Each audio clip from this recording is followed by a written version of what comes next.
All right, I'm back. So as promised, I'm going to give you some comparisons with that Rubicon. First up, we're going to take it up against the Bloody Ocean, that Legends ball. And the reason I keep doing it against that is because that ball right now is probably the best overall versatile bowling ball that I've drilled in the last month, with the bonus being second on my list.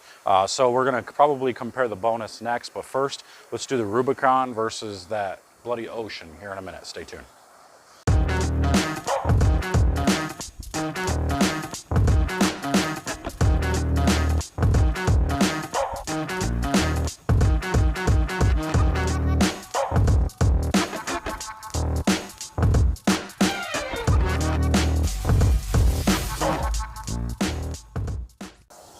All right, we'll start further right with the Rubicon. Let's see how this ball goes through the front part of the lane here.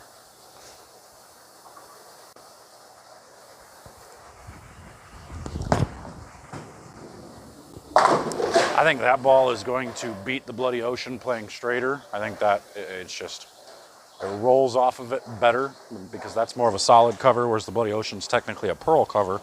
You'd never be able to guess it because it's duller, but also why, it's also why it's a little bit more responsive down lane than most other pieces.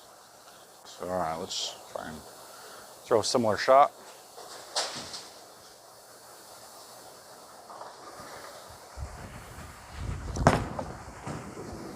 Whoa, I wasn't expecting that. I was expecting that to pick up quite a bit more than that, to be honest. So, all right, Rubicon 1, Bloody Ocean 0. That was pretty good. This ball, I don't have it set on recycle.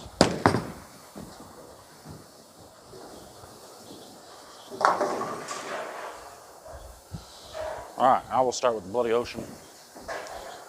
And we'll get to that 15, 16, 13, 14, 15 mark area. Same hand position.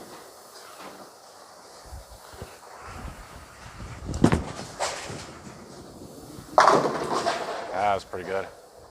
Again, I think my board boxes are off a little bit, but that's all right. I don't really care about the board box too much right now. But I mean, I guess you can still then see if it's a similar shot, even if they are off. Should just recalibrate them after every time I use them, but I don't.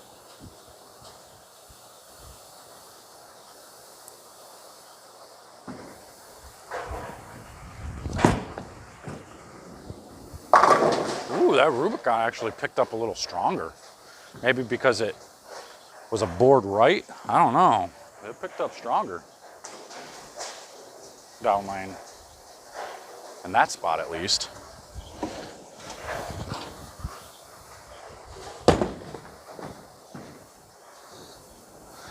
All right.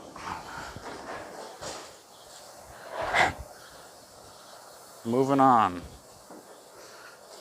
Let's get to that 20 range. You can get our hand around just a pinch now. That was left of 20, but you get the idea. That's pretty good. Not a bad shot. I got a little stoppy on me. It's the only concern with that ball. You saw in that last video, in the actual Rubicon video, my concern was how it was stopping a little bit.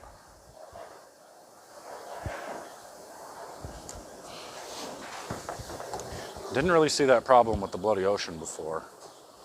So let's see how this one does.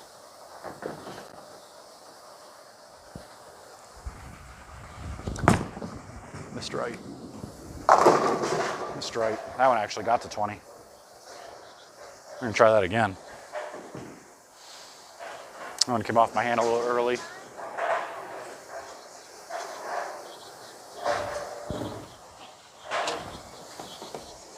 Ugh. Try that again. Man, it was forward. I didn't get my hand around it properly.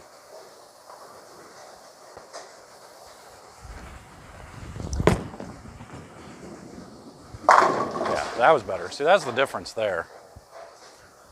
Maybe that was a little bit slower, but man, it went through the pins so well.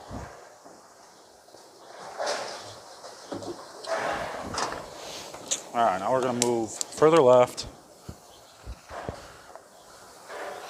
Get up against the ball return. Just see what this guy does, Rubicon.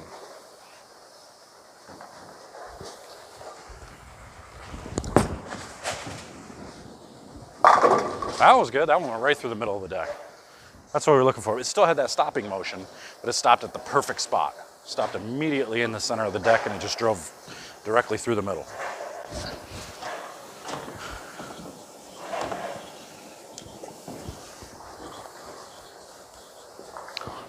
Yeah, we'll try the Bloody Ocean, same spot-ish.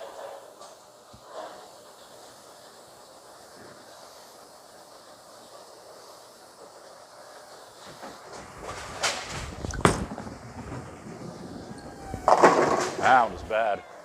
Did you pinch your finger, buddy? Uh-oh. Get rid of the spare.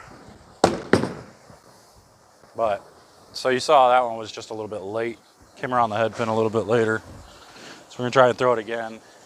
And I think that's where the Rubicon kind of takes charge, stronger overall. Whereas the Bloody Ocean, even though it's got a little bit better motion when I can get slower with it, it's not as strong. So I'm gonna try that again. It's a better shot. So it just seems more rounded. It's not as hook stoppy as the Rubicon. The Rubicon is just quite a bit strong. It's probably a good foot or two sooner than the Bloody Ocean. So let's get in front of the ball return and see the difference. This, I think, is where the Bloody Ocean kind of takes charge. You can get slow in front of the return. Although the Rubicon didn't do bad in here on the video.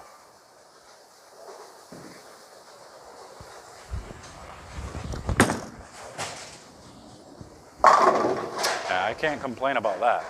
I think that's actually pretty good. That's actually pretty good. And then actually, I think I set that one down in the dry on the left, and it still got through that. I think the Bloody Ocean would hook if I set it down that early.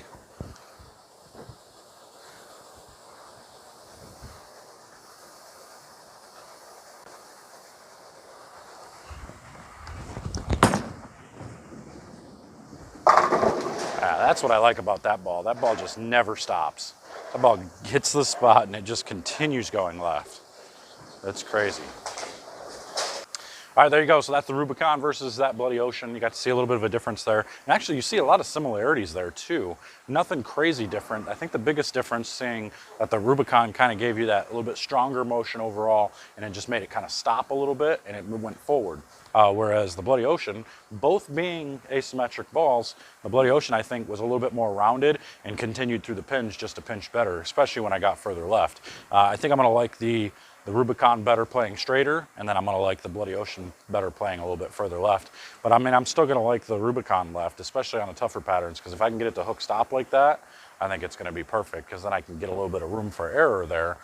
Even if I have to sacrifice a little bit of carry when they're tough, that's okay, because you're still looking for room for error, trying to get away from big four, whereas when they're tough and flat in the back, the Bloody Ocean might continue too much in big four, whereas the Rubicon will actually stop in, you know, plaque 10 or swish 7 or something instead. Easier to make one of those single pins than it is to make a big four. But that's all I got for you today. Link in the description and get both of those over at BowlerX.com. Make sure to subscribe, share this video with all your friends, and until next time, I'm out of here. See you guys later.